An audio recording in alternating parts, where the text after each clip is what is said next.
Bismillahirrahmanirrahim. Assalamualaikum warahmatullahi wabarakatuh. Alhamdulillahirabbil alamin wa bihi nasta'inu ala umuri dunya waddin. Wassalatu wassalamu ala asrofil anbiya'i wal mursalin Sayyidina Muhammad wa ala alihi wa sahbihi wa sallim wa barik ajma'in. Qala Allah ta'ala fi kitabil karim. A'udzu billahi minasyaitonir rajim. Bismillahirrahmanirrahim. Ya ayyuhalladzina amanu hal adullukum ala tijaratin tunjikum min adabin alim tu'minuna billahi wa rasulihi wa tujahiduna fi sabilillahi bi amwalikum wa anfusikum dzalikum khairul lakum in kuntum ta'lamun. Sadaqallahul adzim. Yang saya hormati Ketua IKD Surabaya Ustaz Fatur dan para asatid dan ustadzah yang dirahmati oleh Allah Subhanahu wa taala.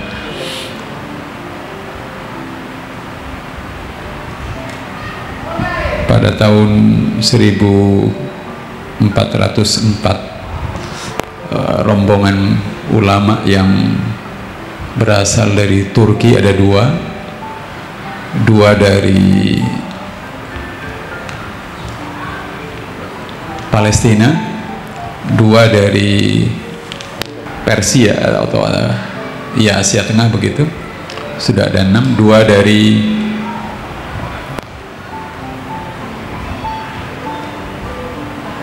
yang jelas satu dari Maroko ya.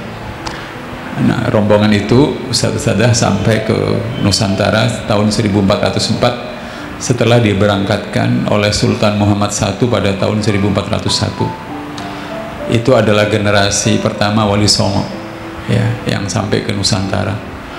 Dan kemudian selama lebih kurang hampir 100 tahun ya, persisnya 81 tahun, Wali Songo yang merupakan organisasi dakwah para ulama ini kemudian menyebarkan dakwah di Nusantara. 9 Wali Songo generasi pertama itu membagi 3 bagian. Sepertiga di Jawa bagian timur, sepertiga di Jawa bagian tengah, dan sepertiga lagi di Jawa bagian barat. Dan itu tahun 1400 ya.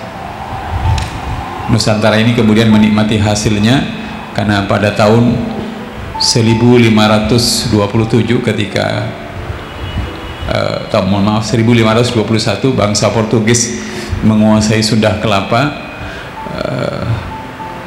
Fatahillah dengan pasukannya 6 tahun kemudian bisa mengalahkan Portugis dan Sunda Kelapa kembali ke pangkuan Nusantara. Hingga di tahun 1942 ada sekitar 15.000 santri ya, di Nusantara ini. Dan waktu itu penduduk Nusantara pada saat kita merdeka, kurang lebih penduduk Nusantara itu sekitar 70 juta. Jadi rasionya itu satu santri kira-kira membersamai atau ada di tengah-tengah 500 penduduk di tanah Nusantara ini. Nah, kita kemudian merasakan perjuangan para ulama itu sekarang ya, di mana kita kemudian bisa merasakan Islam yang begitu kuat terasa di Nusantara ini. Oleh karenanya menjadi sebuah kewajiban yang didasari oleh iman dan rasa terima kasih kita pada Allah Subhanahu wa taala untuk bisa menunaikan dan melanjutkan perjuangan dakwah para ulama-ulama itu. Ustadz-ustadzah yang dirahmati oleh Allah Subhanahu wa taala. Oleh karenanya tugas kita sebagai dai menjadi sangat berbeda dibandingkan masyarakat biasa atau bahkan mungkin para takmir ya, karena kita adalah dai yang kalau kita lihat misalnya Maulana Malik Ibrahim yang ditugaskan oleh Sultan Muhammad I itu, beliau sangat spesial. Sebelum bertugas ke Nusantara itu beliau hampir 10 tahun bertugas di tanah Hindustan, di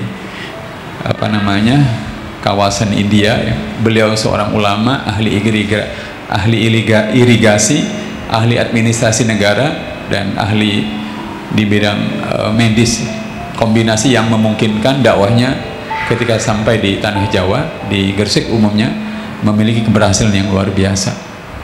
Nah, menjadi koreksi dan evaluasi buat kita yang di tengah-tengah situasi seperti yang sekarang, para dai itu harus menjadi pribadi yang harus terus belajar, meningkatkan kapasitasnya. 2-3 hari yang lalu ya, mungkin seminggu yang lalu, saya membaca sebuah kitab yang berjudul Uzamaul Islam, tokoh-tokoh besar sepanjang sejarah dalam sejarah Islam. Ada 3 nama yang akrab di kita, tapi kalau kita tahu latar belakangnya pasti kita kaget. Nama itu adalah Malik bin Dinar, kemudian yang berikutnya adalah Fudail bin Iyad, satu lagi adalah Abdullah bin Mubarak. Begitu kita buka biografi 3 orang ini, yang paling menonjol 3-tiganya itu adalah budak, orang dengan status sosial yang kita tahu ya, tetapi hidupnya benar-benar berubah secara luar biasa, karena tentu saja diantaranya mau belajar. Nah, saya merasakan sekali para dai di Nusantara ini memerlukan sebuah perjuangan yang luar biasa. Oleh karenanya pada kesempatan sore hari ini, izinkan Ustaz-Ustazah saya ingin mengutip kalimat yang disampaikan oleh Ibnu Athaillah.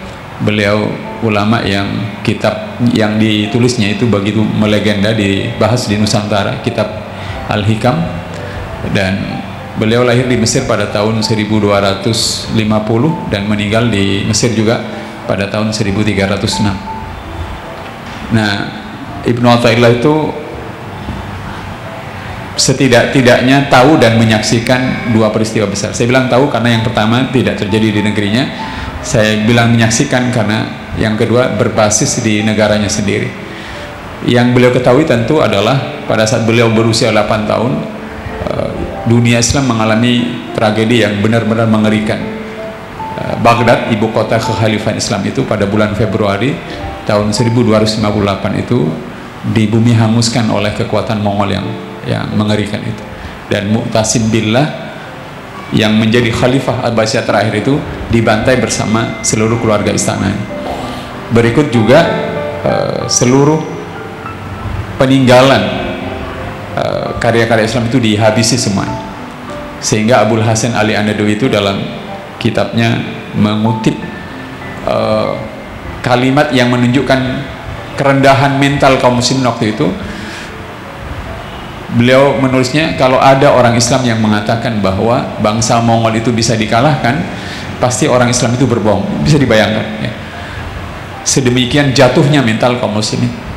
Dan pada saat Februari 1258 itu, saya lupa tanggalnya, persis ketika Mu'tasim Billah dibunuh, lahirlah Osman bin Ertugrul ya, pendiri dinasti Utsmaniyah yang luar biasa itu. Seolah Allah mengingatkan bahwa begitu jatuh Islam, Allah memunculkan pahlawan yang luar biasa itu. Nah, Ustaz-Ustaz yang dirahmati Allah Subhanahu wa Ta'ala, itu peristiwa yang saya yakin diketahui oleh Ibnu Athaillah walaupun beliau berusia 8 tahun. Nah, pada saat beliau berusia 10 tahun, di bulan September tahun 1260, beliau menyaksikan, pasti menjadi saksi kemenangan Saifuddin Qutuz, dan ulamanya adalah Sultanul Ulama Syekh Izzuddin Abdus Salam, yang waktu itu Mesir bisa mengalahkan Mongol untuk pertama kali dalam sejarah. Apa yang mau saya sampaikan Ustaz Fada?